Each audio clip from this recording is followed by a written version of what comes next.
We now invite Reverend Dr. Jeffrey Proctor. While studying for Dr. Proctor discovered metaphysical New Thought teachings and became an avid student and traveled to Knoxville, Tennessee. In 2000, he came to Baltimore with a new vision to serve the ministry here in Maryland, where he became the leader of the Great Baltimore Church of Religious Science. He had been involved in the community from the very beginning, and he served as the sponsor for the religious science founder of Baltimore, Reverend James Locke. Under his direction, the community has successfully navigated because there's really only one thing happening. We're saying the same thing. So, welcome. Namaste. It's a saying we use every week in our community. Yes, I am a religious science minister. That might make your brain turn off a little bit, but probably not this crowd. God in me greets and celebrates and recognizes God in you. See, religious science is a teaching that is a new thought teaching. It's similar to Christian Science in that we definitely believe in the power of prayer to heal. It's not much like Scientology, which a lot of people are usually very relieved to find out. And we actually are very similar in practicing what Jesus of Nazareth taught. Not what's taught about what he taught, but if you read the red letters, we do that. We believe in the power of prayer to heal. We believe in the power of using our mind to transform our experience in the world. And that's really what it's about. I have a couple notes, but they've already been used. And so I'm going to do a couple different things here. I really want to talk about, I'm amazed at how much what we're saying is the same. It really is so similar. And first of all, to the Spiritist Society of Baltimore, congratulations for 10 years. That is an amazing thing. I hope you're really celebrating it in a big way. It's a wonderful thing. And you're doing great work in the world. I know. I'm excited to see that we're doing similar work. I heard about the Mansion House Project and reading about how wonderful that is. And the Centers for Spiritual Living, which is part of what we belong to, we're also building schools in Malawi, and there's all kinds of cool things going on in the world that we're in a position to really make a big difference, not only materially, but in terms of consciousness. And that is exactly what Dr. Schwartz was just saying. We really are broadcasting stations. I don't know about you, but you might have noticed that in North America there's been a little unease. And people have been a little anxious, maybe watching a little bit too much of the political television, paying a little too much attention to the stock market, perhaps. And it reminded me of a great teaching story that I want to share with you. It's a story about an old man who lived a long time ago in a country far, far away from here. And he was a wise father. He was a very kind man, and he had one son. And they had one horse. And one day the horse ran away.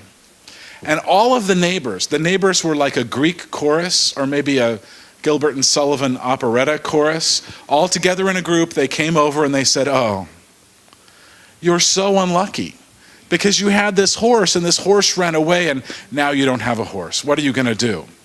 And the wise father said, "Well, I don't know if it's good and I don't know if it's bad, but what I do know is that I had a horse and it ran away." So a few days later, the horse comes back leading a herd of wild horses with it. Now there's a dozen horses there. The neighbors come back and they say, "Oh man, you are so lucky. You're so lucky because here you are, you lost all of your horses, you didn't have a single horse, and now you have a whole herd." And the wise father said, "Well, I don't know if it's good, I don't know if it's bad, but here's what I know. I had no horses and now I have a dozen." So his son started training the horses, breaking them in a little bit so they could be used for farming and other things around the house. And unfortunately, they were a little wild. You know, wild horses really do buck and rear, and they're wild animals. And unfortunately, he broke his leg. Here come the neighbors. "Oh, you are so unlucky. I mean, you have all these horses, and now you're going to have to. What are you going to do? Because you're getting on in years. Are you going to go out and train the horses? And your son's leg is broken, and it's terrible. What are you going to do now?" And he said, "Well, I don't know if it's good. I don't know if it's bad, but I do know that my son has broken his leg." Unfortunately, shortly after that, war broke out in this particular country. So all the young men went off to war. Here come the neighbors. Oh man, you're so lucky. You are so lucky because all of our sons have gone off to war and we're anxious and concerned about them. And the wise man said, I don't know if it's good. I don't know if it's bad. All I know is that my son did not go to the war because his leg was broken. Well, after a while, they were really starting to worry, these neighbors, because they realized that the cost of this war was very, very high. And of course they wanted to make sure that all the soldiers and the troops that were there were having the equipment they needed to protect themselves, but they were really starting to get scared. The neighbors were just hanging around one day, walking by, and talked to the wise father and said, it's terrible. This war is costing so much money. I mean, don't get me wrong. I'm glad the troops are safe, but it's terrible. What are we going to do? The wise father said, I don't know if it's good. I don't know if it's bad. All I know is this war is very expensive and we're going into debt. And of course, people's fear, we just heard about how the heart does all this. The fear actually started to influence everyone around them, and the economy got a little unstable. And what happened is the economy started to really have problems, and people really started paying attention to their local stock market, and it went down about 700 points in a day, and they started to get very nervous, and the neighbors were coming by saying, what are we going to do? What are we going to do? Have you seen what's happening financially? And the wise old man said, look, I don't know if it's good. I don't know if it's bad. Here's what I know is we're living in a time of great chaos. And the story goes on and on. Finally, they had to do a bailout of the banks because the economy was so unstable and everything. Ultimately, here's what happens, is that we get to choose. We get to decide if we're going to be like the neighbors, reacting and responding to everything we see outside in the world, which, as we've heard, isn't really there. Well, it's as there as it needs to be, but it's not really all there. We get to decide what we're going to do in our minds, in our hearts, in our actions and choices based on what we see in the world. And the problem is that when we're looking out there in the world, as Dr. Schwartz said, we believe that that's all there is. It's like that Peggy Lee song. Is that all there is? It's not like that. There's a lot more going on, and that's what we're being called to do right now. That we're being called to do nothing less than transform human consciousness. And whatever direction we approach it, we're doing the same work. Aren't we doing the same work? It's so cool. We're approaching it from the same way. We're doing the same work, and we have to decide what we're going to do. One of my favorite teachers is a Vietnamese Buddhist monk named Thich Nhat Hanh, and he's very well known for his peace and his work in the world. And here's something he wrote. When we look deeply into ourselves, we see both flowers and garbage. Each of us has anger, hatred, depression, racial discrimination, and many other kinds of garbage in us. But there's no need for us to be afraid. In the way that a gardener knows how to transform compost into flowers, we can learn the art of transforming anger, depression, and racial discrimination into love and understanding. That is the work of spiritual practice. Now, I don't know if you agree with Thich Nhat Hanh that we all have anger and hatred and depression and racial discrimination in us, but certainly we see it around us all the time. And certainly we're aware that it exists out there in the world where all those neighbors are. We have to do our part to compost those lesser aspects. And interestingly enough, what religious science teaches, like many other teachings, is that there are spiritual laws, divinely given spiritual laws operating in this universe that are operated upon by what we do in our consciousness, what we do in our mind, what we do in our heart. Essentially, we get to decide what kind of resonance we're going to create. And so if we are seeing garbage when we look within, garbage meaning places where we're holding someone apart, where we're still not forgiving, where we're blaming others for our own experience, even if their behavior would be considered by those neighbors to be terrible, then we have work to do. We have to decide what kind of frequency we're going to send out, how we're going to interact with the world around us. That is our task, is to move from this place of not being in that place of recognizing we are actually addressing our stuff to the place where we do. One of the things that is really important to understand, and I think it's been touched on a few times, the absence of aggressive behavior does not make for a peaceful heart. It's very, very challenging to recognize by watching our own responses and behaviors that there might be times where we still feel real angry. Okay, we're doing pretty good because we're not going to smack the person. We're not going to beat anybody up. But we might recognize that there is a strain, a thread, some kind of harmonic resonance with anger. Our job is to find a way to transform that, to compost it. The only way I know of is by doing spiritual practice, by prayer, by meditation, and by service. The kinds of things that actually help take us out of our small view. We have to recognize that there's work to be done, invite the support that we need from the universe to change us. This is done in every discipline. There's a story of an ancient, an old story, a French monastery, a monk called Brother Lawrence. Have you heard of Brother Lawrence? He was this wonderful, wonderful person who had a real experience of true radiance, that true awareness of the light and of that perfect wholeness, that perfect oneness with God. And he was working in the kitchen. Unfortunately, he was very clumsy, so he always would drop and break things. And that's why they kept him in the kitchen. He was too much trouble everywhere else. But he was completely happy to clean. It was one of the worst menial jobs, and he was cleaning and cleaning and cleaning. Cleaning the pots, cleaning the kitchen over and over again. And every time he would drop a dish, he would say, "I will forever drop them, Lord, until you change me." Now, of course, he was Catholic, so his idea of what the Lord was might have been very particular in one way. But we can understand is that until that evolutionary leap takes place, we're going to be doing the same thing. Part of the work of spiritual practice is not just to be really bored while you're watching your mind think the same old stuff and think, has it been 25 minutes yet or an hour or whatever your practice is. It's to build up the discipline.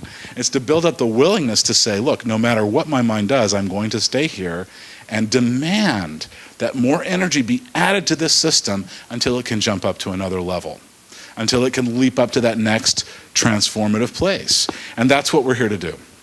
That's what we're here to do. You know, we have to be willing not to be afraid. We have to be willing to die before we die. We need to remember that there are spiritual laws always at work, whether we like it or not. Have you ever discovered that there are spiritual laws at work in your life and really been annoyed by that fact? That's one of those things you can't unknow. I mean, you can try. There's lots of ways you can go try that in lots of groups when you're done trying all those things. But once you know that somehow you're participating in the energetic system that's creating your experience, your consciousness is literally determining your reality, you can't go back. You can't go back. And so rather than cry and sit on the floor and say, I won't, and throw a little tantrum like a child, we have to recognize that there is a place for us to move. Martin Luther King Jr. wrote that at the center of nonviolence stands the principle of love. Does this sound familiar? In one way or another, energetically, Kabbalistically, all the different ways we talk about it, it's the same thing. At the center of nonviolence is not refraining from being violent. It's not tolerating someone else. It's actually loving them. Loving the person who's harmed you. Loving the person you already love. Finding a way to go beyond the small definition of who we are and what we're capable of into the larger self. This is not new. It's written in the Dhammapada. Hatred does not cease by hatred, but only by love. This is the eternal law, the eternal rule. We are what we think. All that we are arises with our thoughts, and with our thoughts we make our world. And by thoughts, I would include mind, heart, all of this. Because it's not separate, it's one thing. This is the task. You know, peace is I was thinking of the song that religious science churches often sing at the end of everything they do. Let there be peace on earth, and let it begin with me. There's nowhere else for it to begin. Where else? You know, you could try and change your husband. It's just going to annoy him.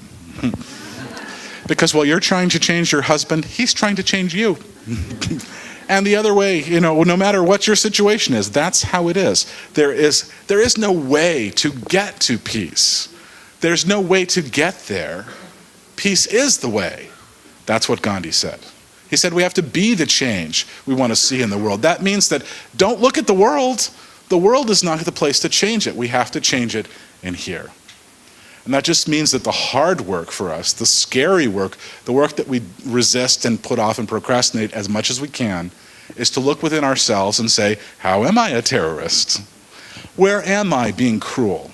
Where am I holding back? Where am I expressing the greed that's causing our financial system to go haywire? Where am I participating? How am I in any way participating in acts of violence? Alanis Morissette has a new CD out. Have you heard her new CD?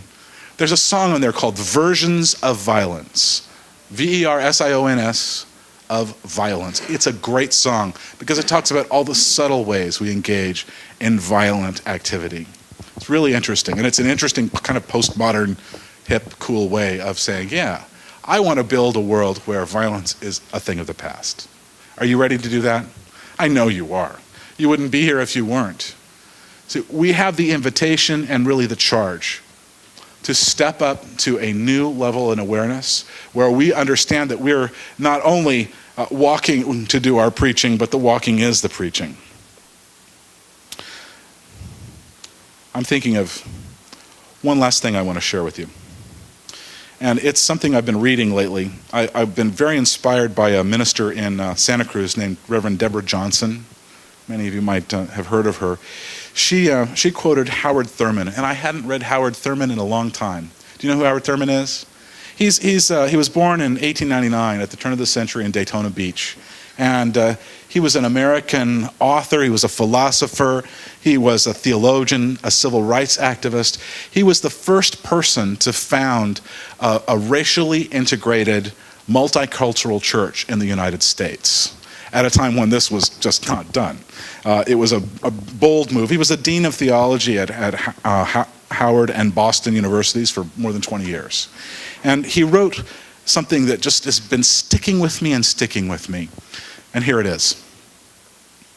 Keep fresh before me the moments of my high resolve. Despite the dullness and barrenness of the days that pass, if I search with due diligence, I can always find a deposit left by some former radiance. But I had forgotten. In the moment of its fullness, at the time, it was orbed fully, glorious. It was resplendent. I was sure it would illumine my path forever. I'd forgotten how easy it is to forget. I had no intent to betray what seemed so sure at the time. My response was whole and clean and authentic, but little by little, there crept into my life the dust and the grit of the journey, details, lower level demands, all kinds of cross currents, nothing momentous, nothing overwhelming, nothing flagrant, just wear and tear. If there had been some direct challenge, a clear-cut issue, I would have fought it to the end and beyond. In the quietness of this place, surrounded by the all-pervading presence of God, my heart whispers, keep fresh before me the moments of my high resolve, that in fair weather or in foul, in good times or in tempests, in the days when the darkness and the foe are nameless or familiar, I may not forget that to which my life is committed. Keep fresh before me the moments of my high resolve. And that's from a book, For the Inward Journey, by Howard Thurman. That is what we're here to do. The only way to maintain the kind of focus and discipline we need to do this is to not only rely on the help from unseen forces, to rely on the power of spirit that is all around us, inviting us to know something new, but to really remember that again and again. That means that when you're with someone you adore, someone you love, someone who opens your heart where it's easy to get in sync with them, to recognize that resonant presence and power of love. That means with them, you can open your heart completely and say, I see you, I recognize you, I know your nature is divine. And that means when you see that person who has harmed you or hurt you, that person who has treated you so poorly, that person you're so mad at, whether they're living or dead, whether they're still here or not, even if it's only in memory, that you're able to see them and say, despite those feelings, there is a part of me that recognizes you and sees who you really are, not this surface layer, not just your behavior, but your essence.